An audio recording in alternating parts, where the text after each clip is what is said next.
Vikings Defense 2020 on Climbing the Pocket Network's Quick Shots. Part 2. Hey everybody, it's time to talk the Minnesota Vikings 2020 defense.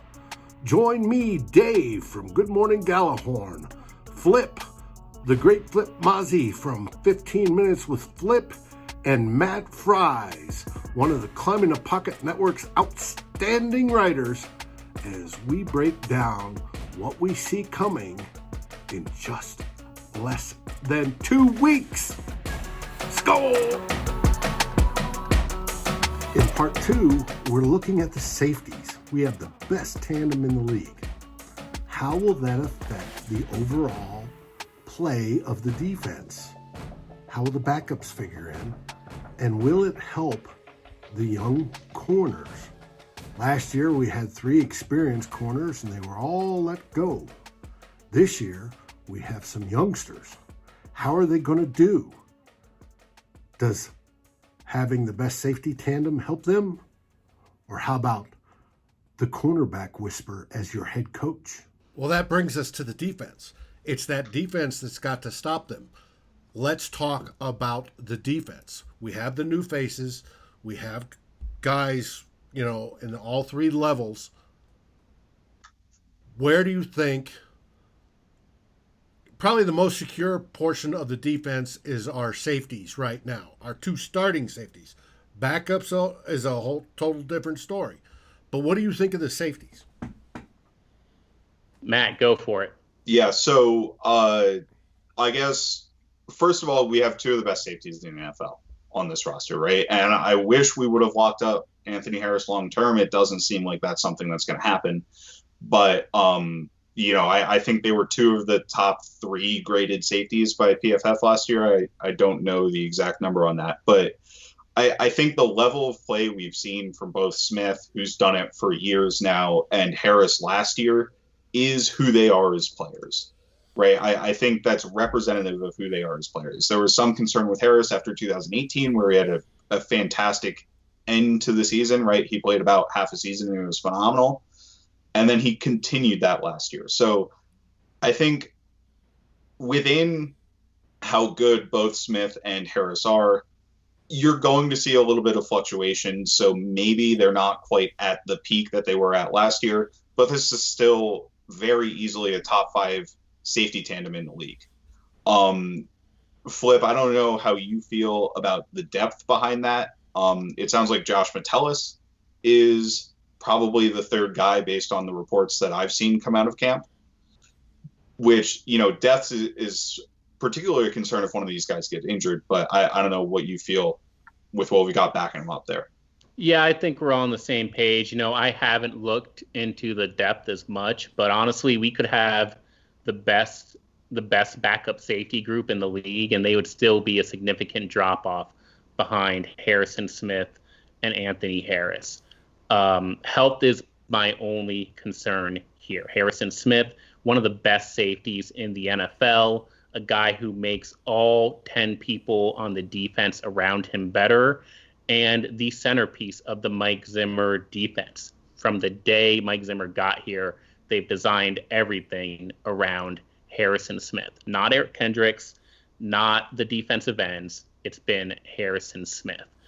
What you have in Anthony Harris next to him is, frankly, the best free safety that Harrison Smith has ever played with. And that you saw it, Harrison, kind of struggled a little bit 2018 with just the revolving door, Andrew Sendejo, Georgia Loca in there for a little bit in 2018. Well, 2019, Anthony Harris locks that safety position down from week 1 through week 17, and you got an even better version of Harrison Smith. So you have Smith in the box being just the heartbeat of this defense, and you've got Anthony Harris sealing over the top, letting Harrison blitz when he wants to, change coverages when he wants to, identify at the line of scrimmage, knowing that he's got a guy behind him who can help these young corners not get beat deep. It's one of the strengths of this defense. It's something they have to rely on if they're going to see success this year.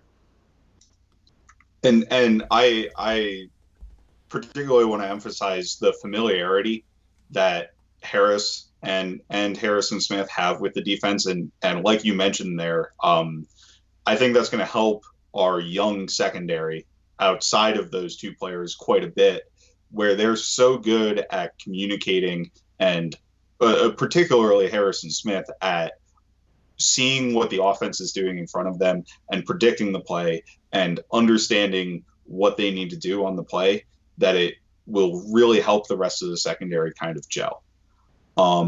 And I think that might be a segue into the corners, where we have a really young group of guys, right? We've got Mike Hughes, who we're hoping can take over as the lead corner in the system. We've got Holton Hill, who's running with the ones. When we have two corners on the field, it's Hughes and Hill. And from reports, looks really good in camp so far this year. And then we have two rookies, Cameron Dantzler and Jeff Gladney. Dantzler's been really impressive in camp.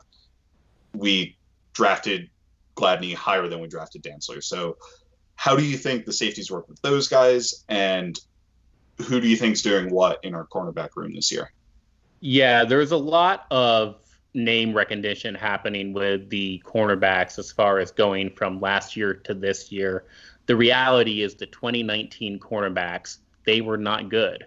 And if you look at the top four, just the top four guys, Hughes, Hill, Gladney, and Dantzler we have right now, there's definitely more unknowns, but it's not unrealistic to say that these four guys are just as good as the 2019 versions of Trae Waynes, Xavier Rhodes, Mackensie Alexander collectively. Or better. Yeah, they could be better. And that's the thing with the unknown is Mike Zimmer, again, a guy who limits the floor of his defense. So this is a top 10 scoring defense in 2019, despite having issues at the cornerback position. So now we have a group that's younger, which means, hey, we might see some big time rookie mistakes on the field, but we also might see a version, because of that unknown, because of the potential that these guys, hey, they can play right away. And, I wouldn't bet on a great year from Jeff Gladney or Cameron Dantzler in year one, but I would bet that the issues that you typically see in young cornerbacks giving up good plays, that you don't see that because we've got Mike Zimmer coaching these guys and because we've got the two safeties over the top. Really, my number one thing for these guys is they got to tackle.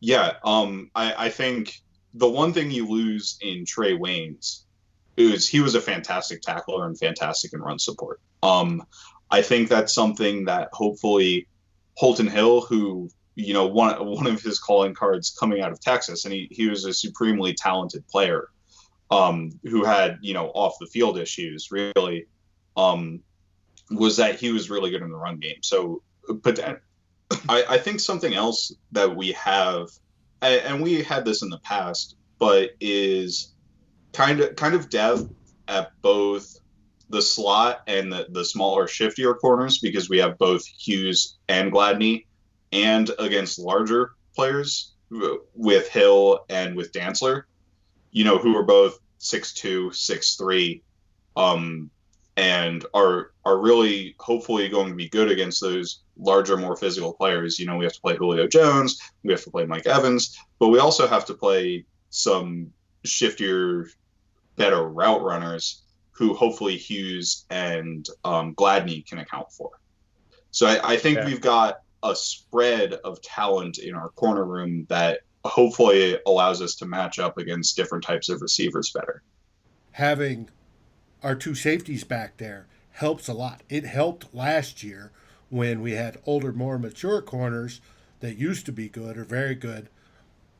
And now we got these rookies. I think it's going to be all the better. And as you said, Flip, when you have Harrison Smith back there that knows everything that's going to help foster communication between that defensive back group, I think it's going to help speed up their progress to learning, along with Mike Zimmer doing his, whispering in their ears and stuff faster than we've seen in the Mike Zimmer era.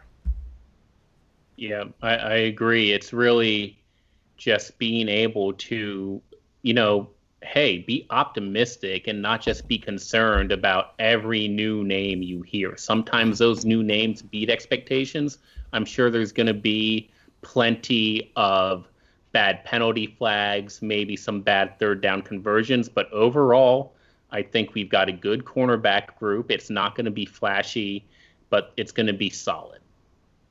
And just to add to that there, let's not act like we didn't give up big plays to players last year, or we didn't have noticeable moments from the corners who have left. I mean, Xavier Rhodes was incredibly frustrating last year a lot of the time, where he was getting burnt by guys who, 2 years before he were nowhere near doing anything against him, right? And he always had the occasional pass interference penalties or holding penalties, in critical situations that advance the opposing offense. So, we may see some hiccups from the young guys, but it's not like we didn't see a bunch of hiccups from our corners last year either. So 100%. People love to harp on that Mike Hughes performance against Amari Cooper and say, hey, that might be a sign of things to come for the young man. Look, Xavier Rhodes was out there getting beat up and down the field by Terry McLaurin. I mean, if you want to knock a guy for not being able to keep up with Amari Cooper, just see what Xavier Rhodes is doing against guys, not just like the top tier wide receivers, but even the second and third tier wide receivers were beating that guy. So, yeah, I think there is a chance they're going to lose some one-on-one matchups here and there. Overall, I'm just not scared. Thank you for watching or listening. As always, if you like, subscribe, ring the bell for notifications. And if you're listening to the podcast, please rate us on your favorite aggregator. Skol, everybody.